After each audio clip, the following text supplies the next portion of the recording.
Welcome back to Superbly Said, advanced English vocabulary and phrases. Today, we're diving deep into a set of really excellent vocabulary from a recent SpeakDuo lesson. We'll be focusing on high-level usage around time, effort, and perception. And just a reminder, you can go to SpeakDuo.com to meet new people from all over the world.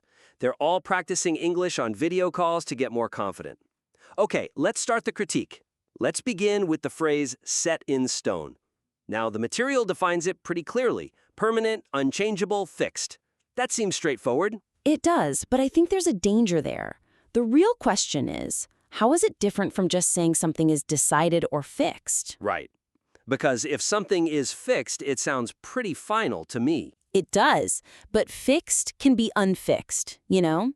The weakness in using a simple word like fixed is that it doesn't really capture the inherent difficulty of making a change. So it's about the formality, the bureaucracy behind it? Exactly. Set in stone implies a formal decision has been made, probably at a high level, and it literally can't be altered easily. It's like an inscription. So our suggestion is to use it to emphasize these high-stakes, unalterable constraints, especially at work. That makes sense. It's a way of saying, don't even bother asking for an extension. Precisely. For example, you could say to a colleague, look, the budget approval deadline is set in stone, no department can change it, so we absolutely must submit the final report by Friday. Yeah, that lands with a lot more weight than just saying, the deadline is fixed. Okay, next up we have do one's bit. It's described as making an individual contribution to a collective effort. You know, like recycling or keeping a park clean. A classic example. But again, let's push on the nuance. Why not just say contribute? It seems more formal and direct. I see why you'd think that, but contribute is actually a bit cold and functional in comparison. How so? Well, contribute can often imply money or just a task, but do one's bit has this emotional, almost moral context to it.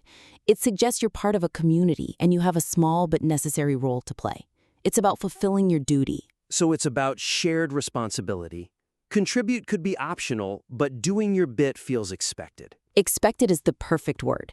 The suggestion is to use it when you're stressing that every single person's effort is necessary for the team to succeed. Okay, give me a professional example. You could be in a meeting with your boss and say, if we want this project to succeed, every team member must do their bit on time, especially with the data validation.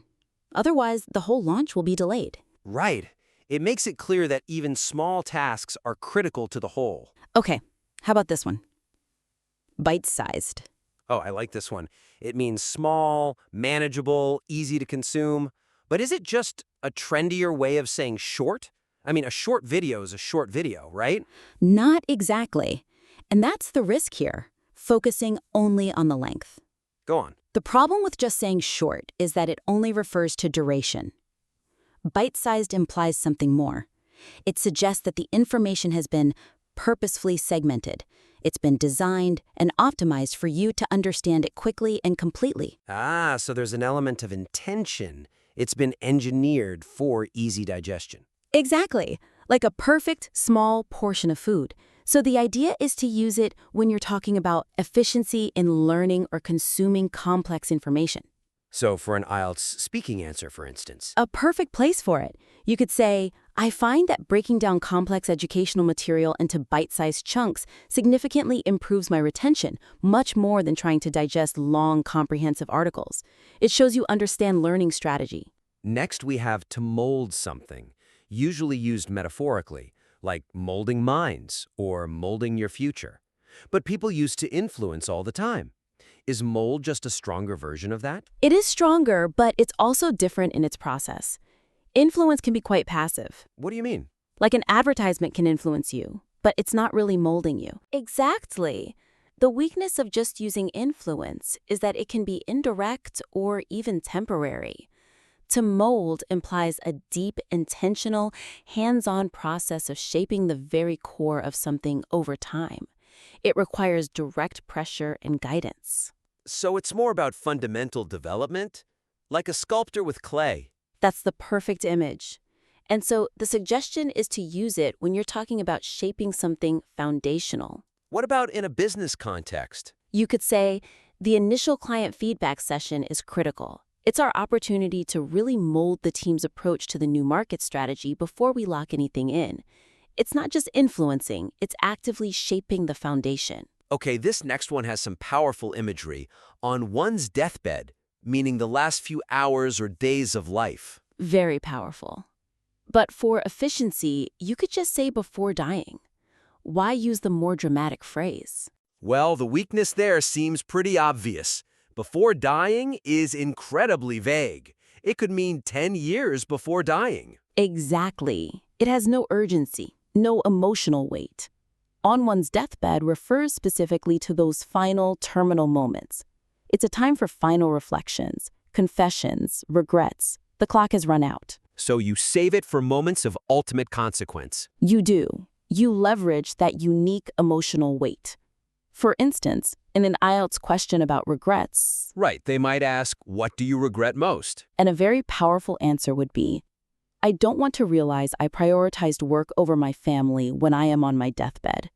It shows deep personal reflection and the ultimate finality of that feeling. Let's talk about tapestry. It's a metaphor for a complex mix of things, like the tapestry of life or history. Right, but how is that better than just saying a collection or a mix? Do those words miss something? I think they do. A mix sounds a bit random, a bit disorganized. That's the weakness, precisely. A collection or a mix implies a group of separate items that are just put together. A tapestry is completely different. It implies that all the individual elements, the threads, are deliberately woven together. And they're interdependent. You can't just pull one thread out without affecting the whole picture. You've nailed it. They only have meaning as part of the whole. So the suggestion is to use it when you're describing complex integrated systems where all the parts are essential. Give me a professional example. You could be presenting a new business model and say, our new global operating model is a complex tapestry woven from best practices across 3 continents, combining efficiency with localized knowledge. It emphasizes how deeply integrated everything is. Okay, what about a very common one, to take something to the next level? Right. Meaning to significantly improve it. But doesn't everyone just want to improve things? How is this phrase adding anything new? Well, if we only say improve, we miss the ambition behind the phrase. So if my sales go up 2%, that's an improvement. But it's not really taking it to the next level. That's the distinction perfectly. An improvement can be small, incremental. To take something to the next level describes a breakthrough, a huge, qualitative jump that moves you past your current state entirely. So it suggests a major shift, a step change, not just doing the same thing a little bit better. Exactly. It often requires a whole new way of thinking. So, you should use it when you're setting really ambitious goals or describing transformational results. So in a performance review with my boss? You could say, we need a strategy that doesn't just meet our targets, but truly takes our market saturation to the next level by integrating AI capabilities. It signals you're aiming for a transformation, not just the small gain. And finally, let's look at mirage, an optical illusion, something that seems real but isn't. So why not just say illusion? It's a perfectly good word. I think it has to do with desire. An illusion is just a trick of the senses. A mirage is something you want to be real. That's the heart of it. The word illusion is neutral. A mirage is specifically about a tantalizing deception. It's that classic image of seeing water in the desert because you're so desperate for it. So it's about the gap between desperate hope and reality. Yes. It's something that seems within reach but is ultimately unobtainable. The best use for it is in more philosophical or abstract discussions about unrealistic goals or expectations. Okay, so in an IELTS setting? You could answer a question about happiness by saying, constant happiness is often a mirage. Real life inevitably has ups and downs, so expecting permanent joy is unrealistic. It shows you're thinking about the concept on a much deeper level. All right, now let's test your recall on these phrases. Remember to think about the specific nuances we just discussed. We'll give you a sentence and 3 options. And feel free to pause the critique here if you need a moment to think about the answer. Okay. Quiz question 1. The date for the major conference is set in stone, so no department can change it. What does that phrase indicate about the date? Is it option A, The date is only a suggestion and can be easily adjusted. Option B. The date is temporary, flexible, and subject to revision. Or option C. The date is permanent, unchangeable, and fixed, making adjustments impossible. The correct answer is C. When something is set in stone, it is permanent and unchangeable, just like that budget deadline we talked about earlier. Okay, question 2. Everyone needs to do their bit to keep the national park clean. What is the expectation of each person? Option A.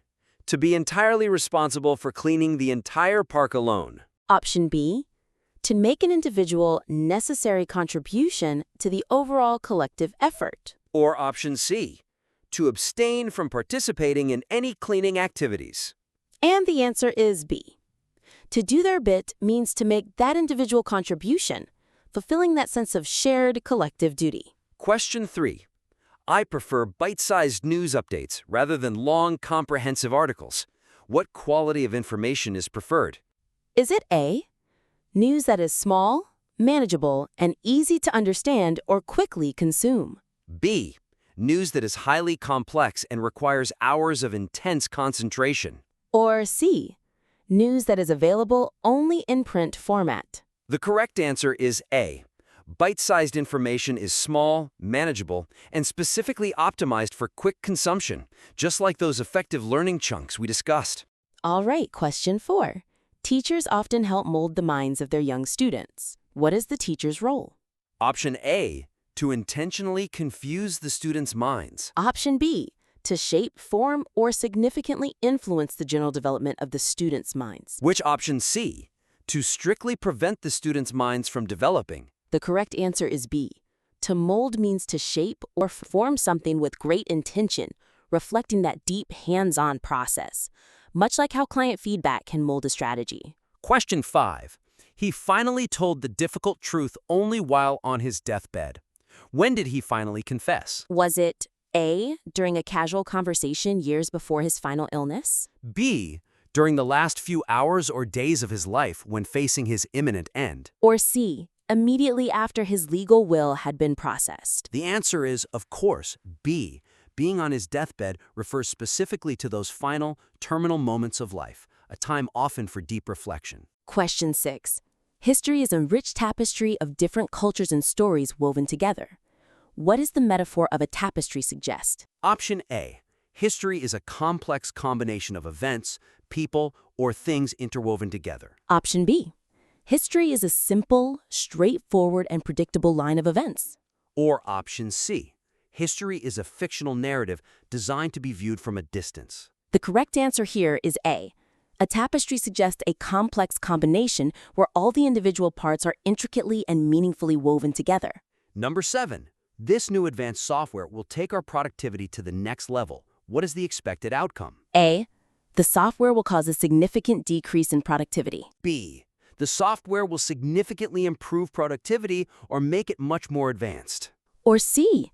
The software will ensure productivity remains exactly the same. The answer is B. To take something to the next level means to make that significant qualitative jump in performance or ability. And our final question, number 8. Constant happiness is a mirage. Real life always has ups and downs.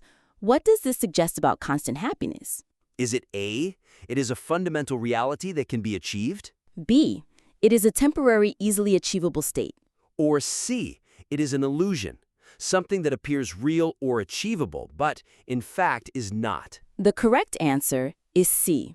A mirage is an illusion, but specifically one that is tied to a deep desire for something that is ultimately unattainable. So we covered 8 fantastic, advanced phrases today. And the key takeaway is always to think about the nuance. Choose the phrase that adds that deeper layer of meaning. Exactly. Whether it's the unchangeable finality of something being set in stone, or the transformative ambition needed to take something to the next level. We also looked at the collective duty in doing your bit and the powerful imagery of life as a tapestry. Keep practicing these terms to really elevate your conversation. And remember, you can find more lessons at SpeakDuo.com. So challenge yourself to use these phrases this week. Try to incorporate that specific emotional or structural meaning we discussed. And feel free to submit any work back to us for another critique. We look forward to it.